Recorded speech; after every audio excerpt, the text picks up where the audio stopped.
యేసుక్రీస్తు నామంలో మీ అందరికీ శుభములు తెలియపరుస్తున్నాను. మీరు క్షేమంగా ఉంటారని, దేవుని సన్నిధిలో అనుదినము ఎదుగుతారని నేను రూఢిగా నమ్ముచున్నాను. దేవుని యొక్క ఆశీర్వాదం మీ మీదకి ఎప్పుడు నిండుగా ఉండాలనేది నా ప్రధానమైన ప్రార్థన. దేవుడు రాబోతున్న దినాల్లో అసాధారణమైన అద్భుతమైన కార్యం చేసి మిమ్మల్ని నానాటికి వర్ధల చేయాలని ప్రభు సన్నిధిలో ప్రార్థిస్తున్నాను. చూడండి, నయోమి యొక్క చరిత్రలో మనం చూస్తే రుతు గ్రంథంలో 4 అధ్యాయాలు ఉన్నప్పటికీ మనం నేర్చుకోవాల్సిన విషయాలు చాలా ఉన్నాయి. వ్యక్తులను బట్టి, ప్లేస్ని బట్టి, తర్వాత అక్కడ జరిగిన సంభవాలు, కార్యాలు, క్రియలు, ఇవన్నీ మనకు లోతైన ఆత్మీయ పాఠాన్ని నేర్పిస్తున్నాయి. దేవుడైతే ఎలాగైతే ఆదామును ఏదోని తోటలో ఉంచాడో అలాగే దేవుడు ఈ నయోమి కుటుంబాన్ని, ఎలిమెలెకు కుటుంబాన్ని దేవుడు మరి బెత్లెహేంలో ఉంచాడు. కరువు వచ్చింది. అది ఒక్కరికే రాలే, వీళ్ళు ఒక్క ఫ్యామిలీకే రాలే, అందరికి వచ్చింది. ఇది ఏం కొత్త కాదు. అబ్రహాం కాలంలో ఒక కరువు తెలుసు వాళ్ళకు. పితరుడైన అబ్రహాం కరువు నుండి వెళ్ళాడు. ఆదికాండం 12వ అధ్యాయం 10వ వచనంలో మనకు కనబడుతున్నాయి. కరువు నుండి వెళ్ళాడు, భయంకరమైన కరువు అంట.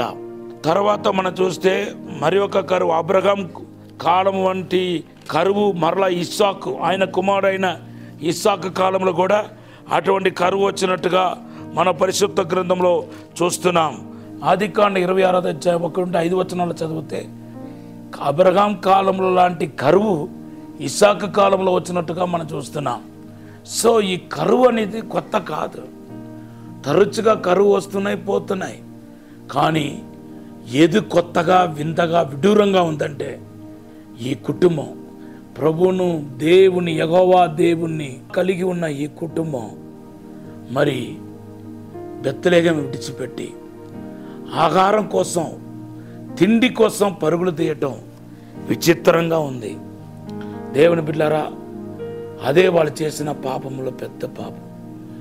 బెత్లెహేము విడిచిపెట్టి ఎంత సుందరమైన, అందమైన దేశానికి వెళ్ళినా నీకు అది శాపమే. బెత్లెహేము అనేది ఇక్కడ దేన్ని సూచిస్తున్నాయి? యోహాను సువార్త 6వ అధ్యాయం 35వ వచనంలో ప్రభు యేసు ప్రభువారు స్వయంగా అంటున్నాడు, నేనే పరలోకం నుండి దిగి వచ్చిన మన్నా. బెత్లెహేము అనే మాటకు అర్థం ఏంటంటే ద హౌస్ ఆఫ్ బ్రెడ్, రొట్టెల గృహం అని అర్థం. ఇప్పుడు యేసుప్రభు ఏమంటున్నాడంటే నేనేపా రొట్టి అంటున్నాడు, నేనేపా రొట్టి అంటున్నాడు. అంటే ఇప్పుడు బెత్లెహేము అనేది ఎవరు సూచిస్తుంది? యేసుప్రభుని సూచిస్తుంది. యేసుప్రభు అని బెత్లెహేమును ఎవడు విడిచిపెట్టినా, ఎంతటి గొప్పవాడు విడిచిపెట్టినా వాడు జీవితము దారుణంగా దెబ్బలు తింటాయి అనే దానికి బెస్ట్ ఎగ్జాంపుల్ ఏదంటే రూతు గ్రంథంలో చెప్పబడిన నయోమి యొక్క చరిత్ర. ఈరోజు యేసును విడనాడాలనుకుంటున్నావా? ఎంతోమంది యేసు ప్రభువును విడిచిపెట్టి వెళ్ళిపోయారు. ఒక క్రిస్టియన్ యాక్టర్ అతను అంటాడంటే క్రిస్టియానిటీలో బోర్ కొట్టేసిందంట వాడికి. అసలు చూడండి, వీళ్ళందరూ ఎరికో నుండి యెరూషలేముకి వెళ్ళేవాళ్ళు, ఈ బెత్లెహేము నుండి ఆ మోయాబు దేశానికి వెళ్ళే క్యాండిడేట్లు వీళ్ళందరూ. దీని ఒక తర్వాత వాళ్ళు పడే బాధలు మామూలు బాధ ఉండదు. ఇంకా దేవుని బిడ్డలారా, యేసును విడిచిపెట్టడం నీకు శాపం అయిపోతాయి. యేసుతో ఉంటే నీకు సమృద్ధి ఉంటాయి. యేసుతో ఉంటే నువ్వు ఆశీర్వదించబడతావు. యేసుతో ఉంటే నీకు ధైర్యం కలుగుతాయి. చూడండి, యేసుతో ఉన్న వారికి ధైర్యం అనిపించింది అంటే అపోస్తలుల కార్యం 4:13లో యేసుతో ఉన్న వారిని యేసు ఆశీర్వదించాడంట. లూకా సువార్త 24:50 వచనంలో యేసుతో ఉన్నవారు దేవుని బిడ్డలారా అభిషేకించబడ్డారు, ప్రజలు గుర్తించగలిగారు. ఈరోజు యేసుతో ఉండే అనుభవంలోనికి రండి. యేసుని బెత్లెహేమును విడిచిపెట్టి శాపం తెచ్చుకోపాకండి. ప్రభు ఈ మాటను ఆశీర్వదించుగాక. ఈ సమయంలో మీ కొరకు ప్రార్థన చేస్తున్నాను. పరిశుద్ధము నమ్మకమైన పరలోక తండ్రి, నిన్ను అంటి వెంబడించే కృప దయచేయండి ప్రభా. తండ్రి, నిన్ను కాదని మేము ఎక్కడికి వెళ్తాం ప్రభా? నిన్ను కాదని మేము ప్రభా ఏమి చేయగలుగుతాము తండ్రి. మీరే మాకు ఆశ్రయం, మీరే మాకు నైనా తండ్రి తోడు, నీడ, సహాయం.